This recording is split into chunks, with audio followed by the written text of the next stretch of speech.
ओम अज्ञानतिमिरान्धस्य ज्ञानञ्जनशलाकया चक्षुरुन्मीलितं येन तस्मै श्रीगुरुवे नमः। हरे कृष्णा। भगवद गीता अध्याय 11वां और श्लोक संख्या 36। अर्जुन उवाच स्थाने ऋषिकेश तव प्रकृत्या जगत् प्रहस्यति अनुरज्यते च रक्षासि भीतानि दिश द्रवन्ति सर्वे नमस्यन्ति च सिद्ध संघा। अर्जुन ने कहा, हे ऋषिकेश, आपके नाम के श्रवण से संसार हर्षित होता है और सभी लोग आपके प्रति अनुरक्त होते हैं। यद्यपि सिद्ध पुरुष आपको नमस्कार करते हैं किंतु असुरगण भयभीत रहते हैं और इधर उधर भाग रहे हैं। यह सब ठीक ही हुआ। तो इसके पिछले श्लोक में आपने देखा था कि इस प्रकार अर्जुन भगवान को देखकर उस विराट रूप में और सुनकर कि वो काल हैं और उन्होंने बताया कि क्या इस युद्ध का अंतिम रिजल्ट निकलेगा, सारे के सारे लोग मारे जाएंगे। ये सुनने के बाद अर्जुन भगवान को बोलते हैं, हे ऋषिकेश। ऋषिकेश वर्ड बड़ा इंपॉर्टेंट है और श्रील प्रभुपाद इसकी बहुत अच्छी डेफिनेशन देते हैं। ऋषिकेश का मतलब होता है इंद्रियों के स्वामी। कृष्ण हमारी इंद्रियों के स्वामी, हमारी इंद्रियों के भी स्वामी कृष्ण है। इसका यही मतलब है ऋषिकेश। इसका मतलब किसी ऋषि के केश नहीं है। तो इंद्रियों के स्वामी वो हैं। इसका मतलब हम निरंतर इंद्रियों को संतुष्ट करने का प्रयास करते रहते हैं, लेकिन वो सभी संतुष्ट होंगी जब उनके स्वामी संतुष्ट होंगे।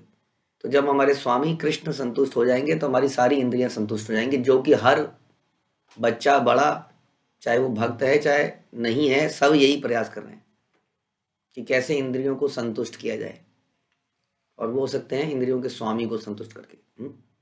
इसलिए ये जो ऋषिकेश हैं यही सबको संतुष्ट कर सकते हैं। तो अर्जुन इससे पिछले श्लोक में थोड़े विचलित दिख रहे थे, डर रहे थे, लेकिन वास्तव में उनका भय एग्जैक्टली भय नहीं था, क्योंकि वो एक भक्त थे।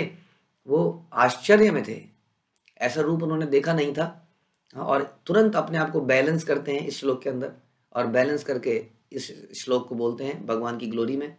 क्या बोलते हैं कि आपके नाम के श्रवण से संसार हर्षित होता है। भगवान का नाम बड़ा इंपॉर्टेंट है।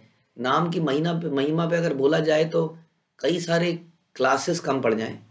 नाम के बारे में इतना बताया गया है, इवन बाकी ग्रंथों में भी, न केवल गीता में।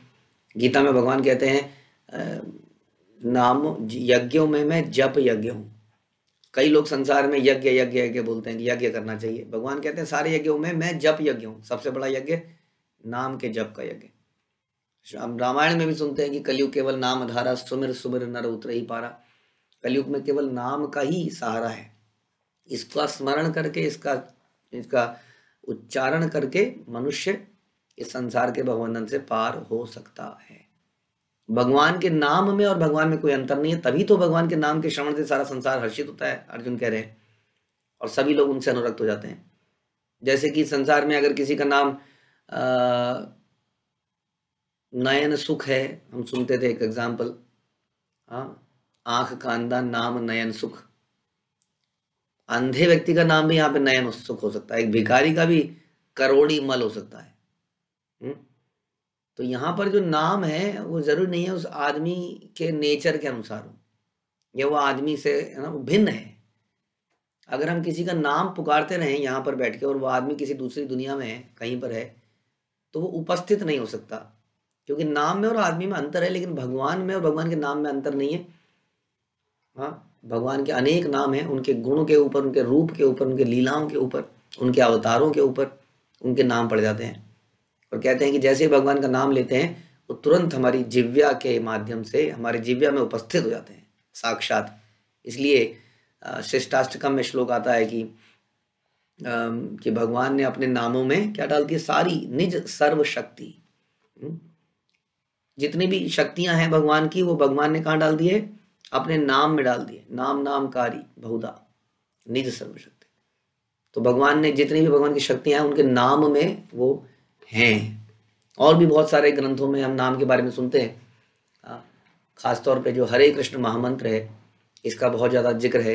इवन यहाँ तक लिखा गया है कि हरे कृष्ण कृष्ण कृष्ण हरे हरे, हरे राम राम राम हरे हरे, इति षोडशकम नाम नाम कली कल्मष नाशनम। ये जो 16 अक्षरों से बना हुआ ये जो नाम है, ये कलयुग के सारे कलेशों को समाप्त करने वाला है। कली कल्मष नाशनम इति षोडशकम नाम नाम। ये 16 जो हम बोलते हैं हरे कृष्ण, वो साधारण मंत्र नहीं है। उसके अलावा हम सुनते हैं श्रीमद् भागवत में कली दोष निधे राजन अस्ति एक महागुणा कीर्तनादेव कृष्णस्ते मुक्त संग परम पचेत। कि कलयुग में बहुत सारे दोष हैं, हम सुनते ही हैं, अनेक दोष हैं कलयुग में। यहाँ पर आयु कम है, मेमोरी पावर कम हो गई है, धर्म समाप्त होता चला जा रहा है, धर्म के सारे पिलर टूट चुके हैं, संतान अवांछित संतानें पैदा हो चुकी हैं। लेकिन फिर भी यहाँ पर एक गुण है कि भगवान का नाम लेने से ही लोग भगवान के धाम में चले जाते हैं। ये इसका इस युग का विशेष लाभ है। और ये नाम जो है हमारे सारे पापों को समाप्त कर देता है। हम सुनते हैं अगेन शिष्टाष्टकम में कि चेतो दर्पण मार्जन भव महादावाग्नि निर्वापन, कि चित्त के दर्पण का मार्जन करने वाला है। यानी कि अगर हृदय को एक शीशे की तरह मान लें, दर्पण मिरर, और उस मिरर में धूल जम जाती है तो हम अपनी शक्ल नहीं दिखती है। हाँ, हमारी शक्ल क्या है? हमारा वास्तविक स्वरूप, यानी कि जो कि शीशे में हम देखते हैं अपने आप को, लेकिन वो जब धूल चढ़ी होती है तो दिखता नहीं है। तो हमारा वास्तविक स्वरूप जो है वो ये शरीर नहीं है जो हमें शीशे में दिखता है, वो इस शरीर के अंदर कुछ और है। वो है वो सुपर सोल का अंश, वो आत्मा जो कि भगवान से इटरनली रिलेटेड है। लेकिन वो धूल जमने के कारण वो अपने उस स्वरूप को नहीं देख पा रही है कि मैं भगवान का अंश हूँ और भगवान से रिलेटेड हूँ, उनका नित्य दास हूँ।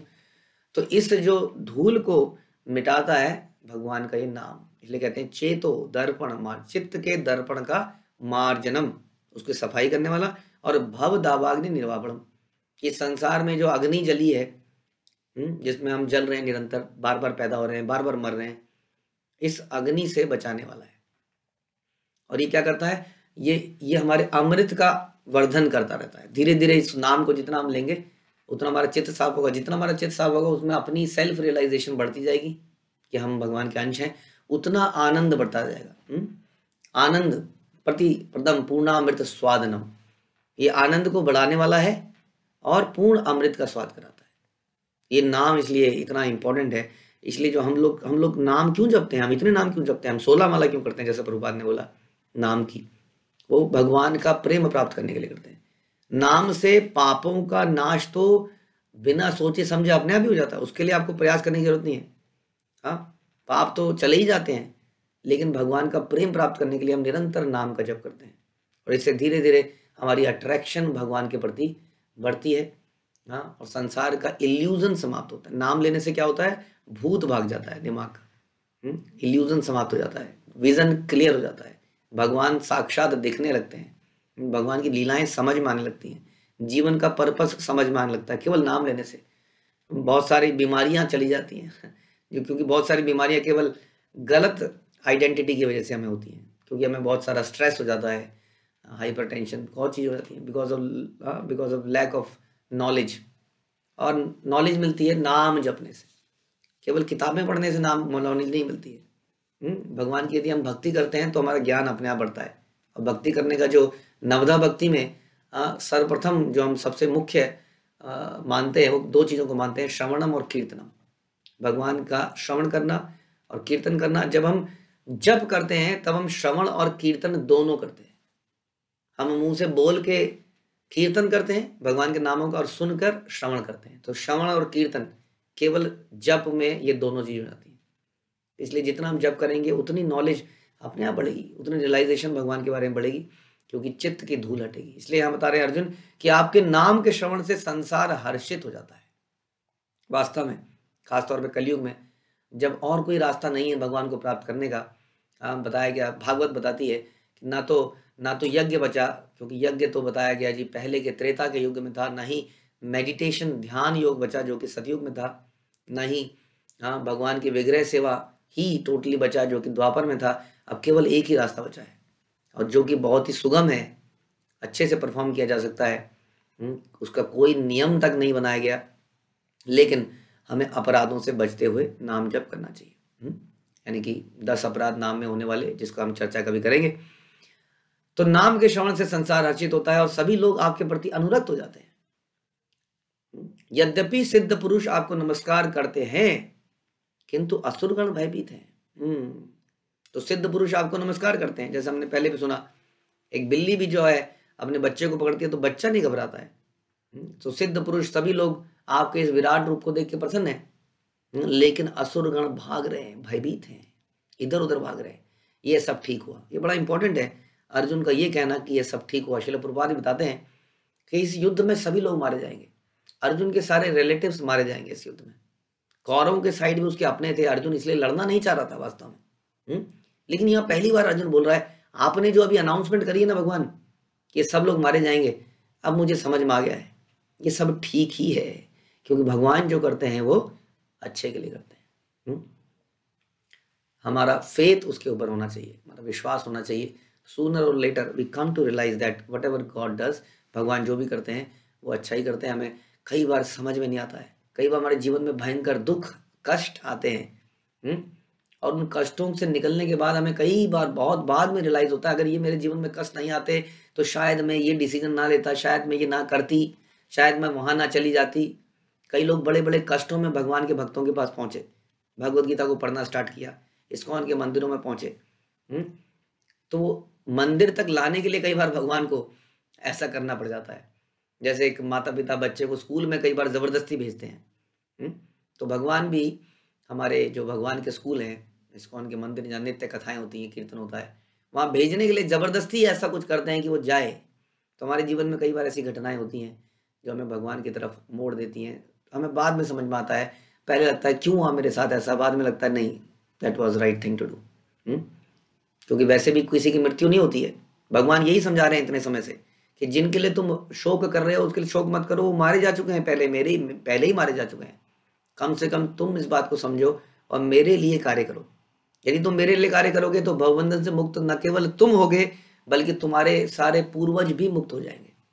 परिवार में एक भी भक्त आ जाता है तो सारे पूर्वज भी मुक्त हो जाते हैं।